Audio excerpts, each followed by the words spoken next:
शांति। आज 26 नवंबर। आज की मुरली का टाइटल है तुम हो त्रिमूर्ति बाप के बच्चे, तुम्हें अपने 3 कर्तव्य याद रहें। कौन कौन से 3 कर्तव्य? त्रिमूर्ति का जो चित्र 3 कर्तव्य माने स्थापना, विनाश और पालना, ये हमारे 3 कर्तव्य है। यज्ञ के स्थापना के निमित्त बनना, आत्माओं को संदेश देना, अपने विकर्मों का विनाश करना और फिर प्यार से सभी आत्माओं की पालना देना, सकाश देना। आज की मुरली से प्रश्न है, देह अभिमान की कड़ी बीमारी लगने से कौन कौन से नुकसान होते हैं? देह अभिमान से क्या क्या नुकसान आज भगवान बताया। पहला है, देह अभिमान वालों के अंदर जेलसी होती है, माने ईर्ष्या, नफरत। जेलसी के कारण आपस में लून पानी होते रहते हैं, प्यार से सेवा नहीं कर सकते, अंदर ही अंदर जलते रहते हैं। दूसरा है, बेपरवाह रहते हैं, माया उन्हें बहुत धोखा देती है, पुरुषार्थ करते करते हाँ हो जाते हैं, जिस कारण पढ़ाई छूट जाती है। तीसरा है, देह अभिमान के कारण दिल साफ ना होने के कारण बाप के दिल पर नहीं चढ़ते। देह अभिमान के कारण दिल साफ नहीं होता है और जिससे बाप के दिल पर नहीं चढ़ते। चौथा है, मूड ऑफ कर लेते हैं, उनका चेहरा ही बदल जाता है ना। मूड ऑफ कर लेते हैं और उनका चेहरा ही बदल जाता है। ओम शांति। भवन बोला, सिर्फ बाप को याद करते हो या और कुछ भी याद आता है? भवन बोला, बच्चों को स्थापना, विनाश और पालना तीनों की याद होनी चाहिए, क्योंकि साथ साथ इकट्ठा चलता है। जैसे कोई बैरिस्ट्री पढ़ते हैं तो उनको मालूम है मैं बैरिस्टर बनूंगा, वकालत करूंगा। बैरिस्ट्री की पालना भी करेंगे ना, जो भी पढ़ेगा उनकी एम तो आगे होगी। तुम जानते हो हम अभी कंस्ट्रक्शन कर रहे हैं किस चीज की? पवित्र नई दुनिया की स्थापना कर रहे हैं। इसमें योग बहुत जरूरी है। योग से ही हमारी आत्मा जो पतित बन गई है वह पावन बनेगी, तो हम पवित्र बन फिर पवित्र दुनिया में जाकर राज्य करेंगे। ये बुद्धि में आना चाहिए। सब इम्तिहानों में सबसे बड़ा इम्तिहान वह सभी पढ़ाइयों से ऊंच पढ़ाई ये है। पढ़ाइयाँ तो अनेक प्रकार की हैं, वह तो सब मनुष्य को पढ़ाते हैं और वह पढ़ाइयाँ इस दुनिया के लिए। तो बाबा दोनों का अंतर बता रहे हैं, दुनिया की पढ़ाई और बाबा के घर की पढ़ाई। तो बाबा ने बोला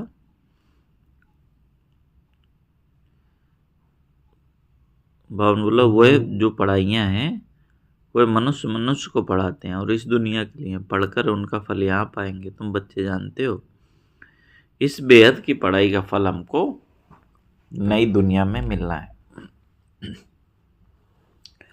बाबा बोला वह नई दुनिया कोई दूर नहीं है। बाबा को कितना स्पष्ट है, कितना क्लियर है। बाबा बोला अभी संगम है, नई दुनिया में हमको राज्य करना है। यहाँ बैठे हो तो भी बुद्धि में ये याद करना है, बाप की याद से ही आत्मा पवित्र बनेगी। फिर ये भी याद रखना है कि हम पवित्र बनेंगे, फिर इस प्योर दुनिया का विनाश भी जरूर होगा। अभी तो पवित्र नहीं बनेंगे। तुम बहुत थोड़े हो जिनमें ताकत है, तुम्हारे में भी नंबरवार ताकत अनुसार सूर्यवंशी चंद्रवंशी बनते हैं। ताकत तो हर बात में चाहिए, है ना। भगवान बोला यह है ईश्वरीय माइट, माने ईश्वरीय शक्ति, योग बल की शक्ति कहा जाता है। बाकी सब है जिस्मानी माइट, ये है रूहानी माइट। बाप कल्प कहते हैं, हे बच्चों मामेकम याद करो, शक्तिमान बाप को याद करो। वह तो एक ही बाप है जिसकी याद में रहने से आत्मा पवित्र बनेगी। ये बहुत अच्छी बातें हैं धारण करने की। जिनको ये निश्चय नहीं है कि हमने 84 जन्म लिए हैं, उनकी बात बुद्धि में ये बातें बैठेंगी नहीं, है ना। जिसने 84 का चक्र घुमाया है, 84 जन्म लिए हैं, उनकी बुद्धि में ये बातें यथार्थ बैठेंगे। बाबा ने बोला जो सतो प्रधान दुनिया में आए थे वही अब तमो प्रधान में आए हैं, वही आकर जल्दी निश्चय बुद्धि बनेंगे। अगर कुछ भी नहीं समझते तो पूछना चाहिए, पूरी रीत समझें तो बाप को भी याद करें, समझेंगे नहीं तो याद भी नहीं कर सकेंगे। ये तो सीधी बात है कि हम आत्माएं जो सतो प्रधान थी वही तमो प्रधान बनी हैं। जिनको ये संशय होगा कि कैसे समझें हम 84 जन्म लेते हैं, वह बाप से कल पहले भी वर्षा लिया है, वह तो पढ़ाई में पूरा ध्यान देंगे नहीं। माने जिसको निश्चय नहीं है कि हम ही वो आत्मा हैं, हमने ही पूरे 84 जन्म लिए हैं, तो वो पढ़ाई पर ध्यान नहीं देंगे। फिर क्या समझा जाता है कि इनकी तकदीर में नहीं है। कल पहले भी नहीं समझा था इसलिए याद नहीं कर सकेंगे। यह है ही भविष्य के लिए पढ़ाई। नहीं पढ़ते हैं तो समझा जाता है कल्प नहीं पढ़ते थे अथवा थोड़ी मार से पास हुए थे। स्कूल में बहुत फेल भी हो जाते हैं, पास भी नंबरवार होते हैं, ये भी पढ़ाई है। इसमें नंबरवार पास होंगे, जो होशियार हैं वे तो पढ़कर फिर पढ़ाते रहेंगे। बाप कहते हैं मैं तुम बच्चों का सर्वेंट हूँ, बच्चे भी कहते हैं कि हम भी सर्वेंट हैं, है ना। जैसे बाबा सर्वेंट बनकर सेवा करता है, इसे हम बच्चे भी क्या है, आत्माओं के सर्वेंट हैं, उनकी सेवा के निमित्त हैं। हर एक भाई बहन का कल्याण करना है। बाप हमारा कल्याण करता है, हमको फिर औरों का कल्याण करना है। सबको ये भी समझाना है कि बाप को याद करो तो पाप कट जाए। जितना जितना जो बहुतों को पैगाम पहुंचाते हैं उन्हें बड़ा पैगंबर कहेंगे। उनको ही महारथी अथवा घोड़े सवार कहा जाता है। प्यादे फिर प्रजा में चले जाते हैं। इसमें भी बच्चे समझते हैं कि कौन कौन साहूकार बन सकेंगे। ये ज्ञान बुद्धि में रहना चाहिए। तुम बच्चे सर्विस के निमित्त बने हुए हो, सर्विस के लिए जीवन दी हुई है, तो पद भी ऐसे पाएंगे। उनको किसी की परवाह नहीं रहती। मनुष्य अपने हाथ पांव वाला है ना, बांधा तो नहीं जा सकता। अपने को स्वतंत्र रख सकते हैं, ऐसे क्यों बंधन में फंसूं। क्यों न बाप से अमृत लेकर अमृत का ही दान करूं। मैं कोई रीढ़ बकरी थोड़ी हूं जो कोई हमको बांधे। शुरू में तुम बच्चों ने कैसे अपने को छुड़ाया, रड़ियां मारी, हाय हाय कर बैठ गए। तुम कहेंगे हमको क्या परवाह है, हमको तो सर की स्थापना करनी है या यह काम बैठ करने हैं। वह मस्ती चढ़ जाती है जिसको मौलाई मस्ती कहा जाता है। हम तो मौला के मस्ताने हैं। तुम जानते हो मौला से हमको क्या प्राप्त हो रहा है। मौला हमको पढ़ा रहे हैं ना। नाम तो उनके बहुत हैं, परंतु कोई कोई नाम बहुत मीठे हैं। अभी हम मौलाई मस्त बने हैं। बाप डायरेक्शन तो बहुत सिंपल देते हैं, बुद्धि भी समझती है। बरोबर हम बाप को याद करते करते सतो प्रधान बन जाएंगे, विश्व के मालिक भी बनेंगे। यही तात लगी हुई है। माने यही लगन लगी हुई है। बाप को हरदम याद करना चाहिए। सामने बैठे हो ना, यहाँ से बाहर निकले और भूल जाएंगे। यहाँ जितना नशा चढ़ रहा है उतना बाहर में नहीं रहता, भूल जाते। तुमको भूलना नहीं चाहिए, परंतु तकदीर में नहीं है तो यहाँ बैठे भी भूल जाते। तो बाबा ने आज बोला ना मौलाई, मौला नाम कितना मीठा है ना। तो ऐसे मौलाई मस्ती में रहना है, बाप को याद करने की तात लगी रहनी चाहिए। आगे बाबा ने सुनाया बच्चों के लिए म्यूजियम में और गांव-गांव में सर्विस करने के लिए प्रबंध हो रहे हैं। जितना भी समय मिलता है बाप तो कहते हैं जल्दी जल्दी करो, परंतु ड्रामा में जल्दी हो नहीं सकती। बाप तो कहते ऐसी मशीनरी हो जो हाथ डालें और चीज़ तैयार हो जाए। ये भी बाप समझाते रहते हैं अच्छे अच्छे बच्चों को। माया नाक और कान से अच्छी रीत पकड़ती है। जो अपने को महावीर समझते हैं उनको ही माया के बहुत तूफान आते हैं, फिर वह किसकी भी परवाह नहीं करते, छिपा लेते हैं। आंतरिक दिल सच्ची नहीं है, सच्ची दिल वाले ही स्कॉलरशिप पाते हैं। शैतानी दिल चल न सके, शैतानी दिल से अपना ही बेड़ा गर्क कर लेते हैं। सबका शिव बाबा से काम है, यह तो तुम साक्षात्कार करते हो। ब्रह्मा को भी बनाने वाला शिव बाबा है। शिव बाबा को याद करें तब ऐसा बने।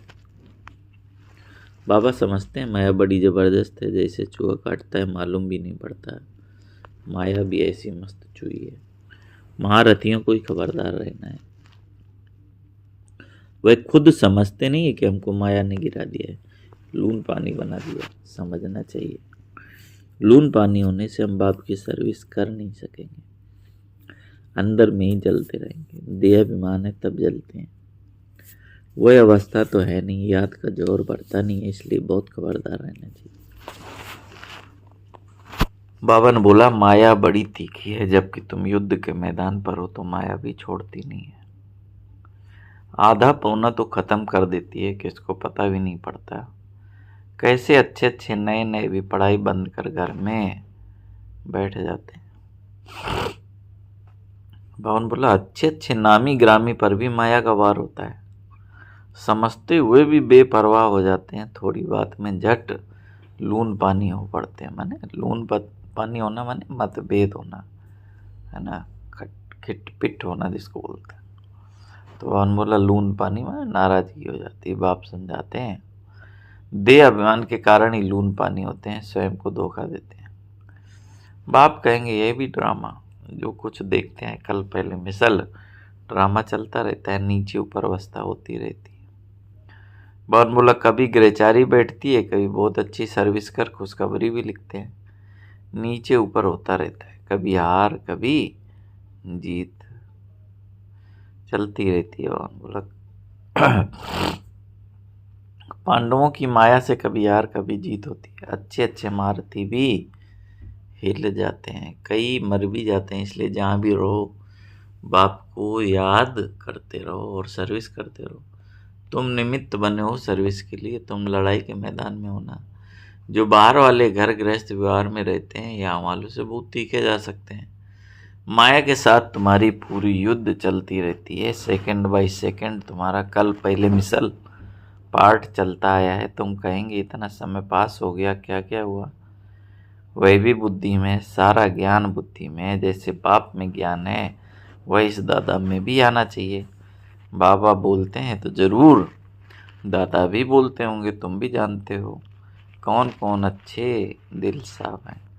दिल साफ वाले ही दिल पर चढ़ेंगे, उनमें लून पानी का स्वभाव नहीं रहता। वो सदैव हर्षित रहते हैं, उनका मूड कभी फिरेगा नहीं। यहाँ तो बहुतों की मूड फिर जाती है, बात मत पूछो। बावन बोला इस समय सब कहते हैं, क्या कहते हैं, हम पतित हैं। अभी पतित पावन को बुलाया है, इसलिए क्या करके पावन बनाओ। बाप कहते हैं बच्चों मुझे याद करते रहो तो तुम्हारे कपड़े साफ हों, है ना, आत्मा की सफाई हो। मेरी श्रीमत पर चलो, श्रीमत पर न चलने वाले का कपड़ा साफ नहीं होता है, आत्मा शुद्ध नहीं होती। बाप तो दिन रात इस पर जोर देते हैं कि अपने को आत्मा समझो। देह अभिमान में आने से तुम गुटखा खाते हो, जितना जितना ऊपर चढ़ते जाते हो खुशनुमा हो जाते हो और हर्षित मुख रहता है। बाप जानते हैं अच्छे अच्छे बच्चे बहुत जो फर्स्ट क्लास हैं, परंतु अंदरूनी हालत बहुत ख़राब है। देह अभिमान की आग जैसे गला रही है, समझते नहीं हैं कि यह बीमारी आई कहाँ से। बाप कहते हैं देह अभिमान से यह बीमारी आती है। देही अभिमानी को कभी बीमारी लगेगी नहीं, बहुत अंदर में जलते रहते हैं। बाप तो कहते हैं बच्चे देही अभिमानी भव। पूछते हैं ये रोग क्यों लगा है। बाप कहते हैं देह अभिमान की बीमारी ऐसी है जो बात मत पूछो। कोई को यह बीमारी लगती है तो एकदम चिच्चड़ होकर लगती है, माने चिपक जाती है, छोड़ती नहीं है। श्रीमत पर न चल अपने देह अभिमान में रहते हैं तो चोट बड़े जोर से लगती है। बाप के पास तो सब समाचार आते हैं कि माया कैसे एकदम नाक से पकड़ लेती है, बुद्धि बिल्कुल मार डालती है, संशय बुद्धि बन पड़ते हैं। भगवान को बुलाते हैं कि आकर हमको पत्थर बुद्धि से पारस बुद्धि बनाओ, और फिर उनके विरुद्ध हो जाते हैं तो क्या गति होगी, एकदम गिरकर पत्थर बुद्धि बन जाते हैं। तो बच्चों को यहाँ खुशी रहनी चाहिए कि student life is the best life, है ना। तो नशा रहना चाहिए, खुशी रहनी चाहिए। बाप कहते हैं इनमें और कोई पढ़ाई, इनसे और कोई पढ़ाई ऊंच है क्या? मन बोला कि दुनिया की पढ़ाई से कंपेयर कर लो, इस पढ़ाई से श्रेष्ठ और कोई पढ़ाई है क्या? द बेस्ट तो यह है जो 21 जन्मों का फल देती है, तो ऐसी पढ़ाई में कितना अटेंशन देना चाहिए। तो बावन बोला कोई तो बिल्कुल अटेंशन देती ही नहीं, माया नाक कान एकदम काट लेती है। बाप खुद कहते हैं आधा कल्प इनका राज्य चलता है, तो ऐसा पकड़ लेती जो बात मत पूछो। इसलिए बाबा कहते हैं खबरदार रहो, एक दो को सावधान करते रहो। शिव बाबा को याद नहीं करोगे तो माया नाक कान काट लेगी। इसलिए बाबा ने बोला सभी को खबरदार करते रहो। बाबा ने बोला अगर नाक कान काट लिया फिर कोई काम के नहीं रहेंगे। बहुत समझते हैं कि हम लक्ष्मी नारायण का पद पाएं, ये इम्पॉसिबल है, थक कर फाँव हो जाते हैं, माया से हार खाकर एकदम कीचड़े में जा पड़ते हैं। देखो हमारी बुद्धि बिगड़ती है तो समझना चाहिए कि माया ने नाक से पकड़ा है। याद की यात्रा में बहुत बल है, बहुत खुशी भरी हुई है। कहते भी हैं कि खुशी जैसी खुराक नहीं। दुकान में ग्राहक आते रहते हैं, कमाई होती रहती है, तो कभी थकावट नहीं होगी, भूख नहीं मरेंगे, बड़ी खुशी में रहते हैं। क्या खुशी रहती है कि हमारी कितनी कमाई हो रही है तो कभी थकावट नहीं होगी। देखना चाहिए हमारी चलन दैवी है या आसुरी, समय बहुत थोड़ा है। अकाल मृत्यु की भी जैसे रेस है, एक्सीडेंट आदि कितने होते रहते हैं। तमो प्रधान बुद्धि होते जाते हैं। बरसात जोर से पड़ेगी उसको भी कुदरती एक्सीडेंट कहेंगे, है ना, उससे भी डेथ होती है ना। मौत सामने आया कि आया, समझते हैं एटॉमिक बम की लड़ाई छिड़ जाएगी।